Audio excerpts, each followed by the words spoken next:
बिस्मिल्लाहिर्रहमानिर्रहीम। अस्सलाम वालेकुम। मुझे डॉक्टर मोहम्मद अमजद नूर कहते हैं। मैं यूरोलॉजिस्ट हूँ और यूरोलॉजिस्ट के साथ जो सब स्पेशलिटी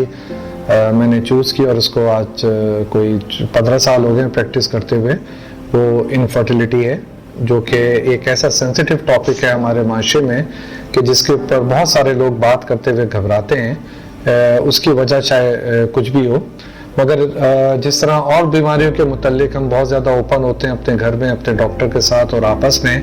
तो मेरे हिसाब से इस प्रॉब्लम के हवाले से भी हमें बहुत ज़्यादा ओपन होना चाहिए, क्योंकि जब चीज़ें खुल के सामने आती हैं तो इसका इलाज कुछ आसान हो जाता है। जहाँ तक हम इनफर्टिलिटी की बात करें तो ये पहले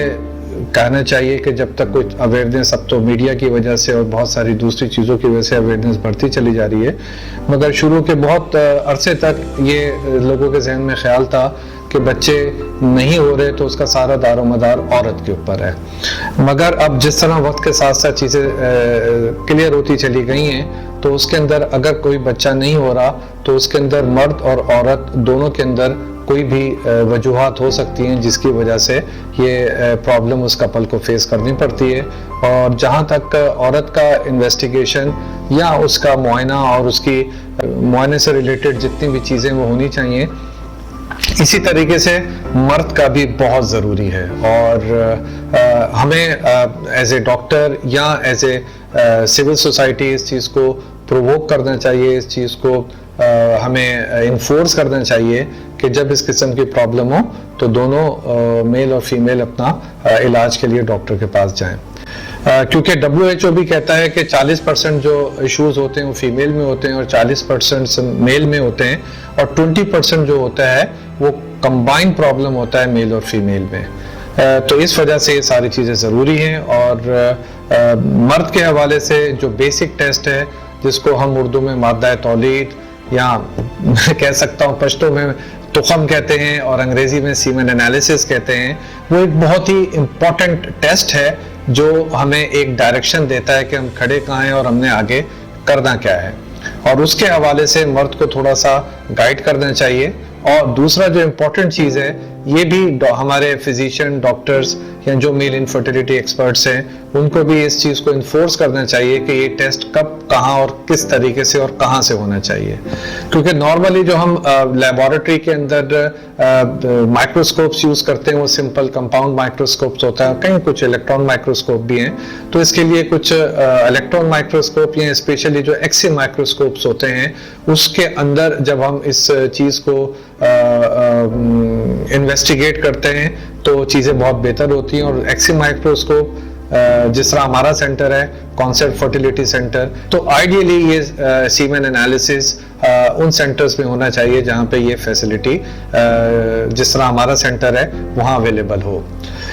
इस टेस्ट को करने के डिफरेंट तरीक़ाकार भी हैं, जिसके ऊपर मेरी बहुत सारी प्रेजेंटेशंस भी हैं और बहुत सारे लोग इस चीज़ को जानते भी हैं कि उसको किस तरह देना चाहिए, सेंटर्स में देना चाहिए। क्योंकि बहुत सारे जो हमारे लेबोरेटरीज हैं वहाँ पे टॉयलेट्स के अंदर जो ये सैंपल दिया जाता है वो जो कि नॉन फिजियोलॉजिकल बहुत ज़्यादा है।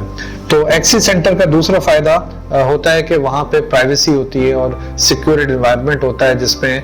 पेशेंट आप खुद और अपने पार्टनर के साथ आ सकता है और बहुत ही फिजियोलॉजिकल एनवायरनमेंट के अंदर ये टेस्ट डिलीवर कर सकता है। और अल्हम्दुलिल्लाह जिस तरह हमारे सेंटर के अंदर सेफ्टी एंड सिक्योरिटी और इस हवाले से बहुत सारे जो रिजर्वेशंस होते हैं पेशेंट के, तो हम पूरी कोशिश करते हैं कि पेशेंट का वो रिजर्वेशन ना हो और वो बहुत ही एक नेचुरल एनवायरनमेंट के अंदर हमें सैंपल दे और उस सैंपल के बेसिस पे हम अपना ट्रीटमेंट प्लान कर सकें। तो ये बहुत बड़ा फैक्टर है, क्योंकि जब तक ये चीज़ नहीं होगी हमारा ट्रीटमेंट कहीं पे भी रुक सकता है। अगर फीमेल जो है वो रिलेटिवली नॉर्मल है तो हमें मेल के सीमेन एनालिसिस के बेसिस के ऊपर अपना ट्रीटमेंट प्लान अकॉर्डिंगली करना पड़ता है। तो जहाँ तक इनफर्टिलिटी की ताल्लुक है, तो अब हमारी सोसाइटी में चीज़ें बेहतर हो रही हैं। हमने पहले एक डिफरेंट प्लेटफॉर्म से इस चीज़ को स्टार्ट किया और हमारे सेंटर से मेरे 2006 से कराची सेंटर के अंदर प्रोवाइड कर रहे हैं, क्योंकि इस फील्ड के अंदर सबसे बड़ा मसला सिर्फ ये है कि जो टेबल के उस तरफ कपल बैठा हुआ होता है उसके जहन में बहुत सारी क्वेरीज होती हैं, और चाहे अगर हम IVF XC की कोई बात करते हैं तो उसके जहन में होता है कि पता नहीं यार ये कौन सी एक मर्रिक की मखलूक है जो आके टेस्ट करेगी। तो ये बहुत जरूरी है कि how you just council your patient कि यार ये ऐसा नहीं है, इसके अंदर चीजें बहुत स्ट्रेट फॉरवर्ड होती हैं। ऐसा होता है कि जी आपके स्पर्म्स हैं, एग्स हैं, और उसके अंदर कॉन्फिडेंस क्रिएट करना बहुत जरूरी है कपल्स के ऊपर, ताकि वो इस चीज को समझें कि ये इस्लामी तौर पे या सोसाइटी के तौर पे ये चीज एक काबिले यानी इस तरीके से हम कर सकते हैं कि ये इलाज काबिले इलाज जिसको कहना चाहिए कि काबिले इलाज मर्ज है, और इसको एक प्रॉपर तरीके से हम उसको अवेल कर सकते हैं। तो इसके लिए जो इम्पोर्टेंट, जो मैं कहता हूँ जो बैकबोन होती है आपकी किसी भी IVF सेंटर या IVF के लिए, वो आपकी लैब भी बहुत होती है। तो आपकी लैब के अंदर जो पैरामीटर्स हैं उसके बारे में हमें बहुत ज्यादा सेंसिटिव होना चाहिए। और अल्हम्दुलिल्लाह मैं ये नहीं कि आज इस प्लेटफॉर्म पे जो कॉन्सेप्ट का प्लेटफॉर्म मेरे साथ है और मैं उसके साथ हूँ फॉर द लास्ट 14-15 ईयर्स, मगर we are trying our level best कि हमारी जो लैब है उस लैब के अंदर जो भी इंटरनेशनल क्राइटेरिया उसके हवाले से हम स्टरलाइजेशन रखें, जो रिएजेंट्स होते हैं, जो इंस्ट्रूमेंट्स होते हैं, जो और सारी चीजें जो इससे रिलेटेड होती हैं, उसको हम अप टू द मार्क रखें कि जो दुनिया में इस टाइम जो बेहतरीन सेंटर्स हैं जिस लेवल पे काम कर रहे हैं, तो हमारी पूरी कोशिश है कि हम उस लेवल पे जाएं और उस तरीके से अपनी कोशिश करें। हकीकत है करने वाली जात अल्लाह ताला की है, मगर अल्लाह ताला भी फरमाता है कि कम से कम अपने तरीके को, अपने रास्ते को और अपने तरीकाकार को उस तरह करो कि जिस तरह जो नॉलेज तुम्हें अता की गई है। तो इसके हवाले से हमें जो फैसिलिटेशन है, जो हमारा पेरेंट सेंटर ऑस्ट्रेलिया पर्थ के अंदर है, तो वहां से भी हमें एडवांटेज मिल जाता है कि कोई भी हमें कोई एक्स्ट्रा ऐसी चीज जो हमारे मुल्क में अवेलेबल नहीं है, तो वहां से भी हमें इनपुट मिल सकती है और मिलती है, और हम डायरेक्ट इनडायरेक्टली और गाय बगाए उन लोगों से अपनी इनपुट लेते रहते हैं ताकि हम अपनी चीजों को बेहतर करते रहें। और जिस तरह कहा जाता है कि सीखने का अमल कभी भी खत्म नहीं होता। इंसान सोचे कि मैं जो हूँ टॉप ऑफ द लाइन हूँ और मैं जो जी सारी चीजें कर रहा हूँ, तो it is not like that. तो आप किसी से भी कहीं पे भी तो ये चीज आपको मशवरा करना चाहिए, और मशवरे में अल्लाह ताला ने बरकत रखी है, तो इस मशवरे को आगे बढ़ना चाहिए। और अल्हम्दुलिल्लाह we have got this opportunity कि हमें हमारे पेरेंट सेंटर से बहुत ज्यादा जो है वो फैसिलिटेशन मिलती है, और हम उसी को चीजों को लेके आगे बढ़ते हैं और कोशिश करते हैं अपनी तरफ से कि जो हमारा कपल एक नाउमीदी की सौर पे आया, और जिस तरह कहते हैं कि जी बच्चा दुनिया की सबसे खूबसूरत चीज है, और एक बहुत ओल्ड सेइंग है कि every woman in this world wants a child at the cost of her beauty. तो जब वो इस इमोशंस के साथ आता है, तो हमारी तरफ से कोशिश पूरी होती है कि हम उसको कम से कम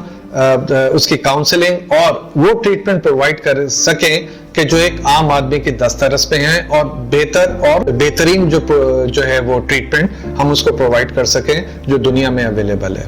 तो इन सारी चीजों को लेते हुए मेरी तरफ से और इस सेंटर की तरफ से और इस प्लेटफॉर्म की तरफ से मेरे कलीग्स, मेरी सोसाइटी और सारे लोगों के लिए ये मैसेज जरूर है कि कोई भी प्रॉब्लम, जिस तरीके से हम सारे प्रॉब्लम्स के बारे में फिक्रमंद होते हैं, तो इस प्रॉब्लम को भी हमें फिक्रमंद होना चाहिए। हमें अपने स्पाउस या पार्टनर के साथ एक सपोर्टिव रोल प्ले करना चाहिए, और मेल और फीमेल के अंदर ये जंग नहीं होनी चाहिए कि जनाब तुम्हारा प्रॉब्लम है या तुम्हारा प्रॉब्लम है। पूरे घर को उस पर इन्वॉल्व होके उस कपल को सपोर्ट करना चाहिए ताकि वो आए, बेहतर तरीके से उस जगह का तायुन करे कि जहाँ पे ये फैसिलिटीज अवेलेबल हैं, और अपने इलाज की तरफ जाए, और अल्लाह से दुआ करे कि अल्लाह ताला उसकी जो भी ख्वाहिशात हैं उसको पूरी करे। और इस सारे तरीकाकार से जो हम IVF, खैर उसकी डिटेल्स में मैं नहीं जा रहा अभी फिलहाल, जो भी हम अगर पेशेंट जिसको IVF या XC जिसको हम कहें, या उर्फ़े आम में बेबी टेस्ट ट्यूब कहें, उसको अगर जरूरत है, तो अल्हम्दुलिल्लाह 40 to 45% चांसेस होते हैं कि उसका बच्चा हो जाए। जो प्रेगनेंसी होती है उसका रेट तो इससे ज्यादा होता है, मगर वो बच्चा माँ के पेट में 9 महीने तक परवान चढ़े, इसके चांसेस जिस तरह नॉर्मल दूसरी प्रेगनेंसीज में अबॉर्शंस होते हैं, इस प्रोसीजर में भी होते हैं, मगर अल्हम्दुलिल्लाह सक्सेस रेट उसके अंदर बेहतर से बेहतर होता जा रहा है। बिकॉज ऑफ ये न्यू इन्वेंशन की वजह से। और हमारी लैब और जो हमें पेरेंट इंस्टीट्यूट से जो फीडबैक मिलता है, अल्हम्दुलिल्लाह हमारी जो सक्सेस रेट है वो बेहतर से बेहतर होते चले जा रहे हैं। और हमें उम्मीद है कि जो आने वाला वक्त है वो हमें और मजीद बेहतरी की तरफ लेके जाएगा। बहुत शुक्रिया। अल्लाह हाफिज।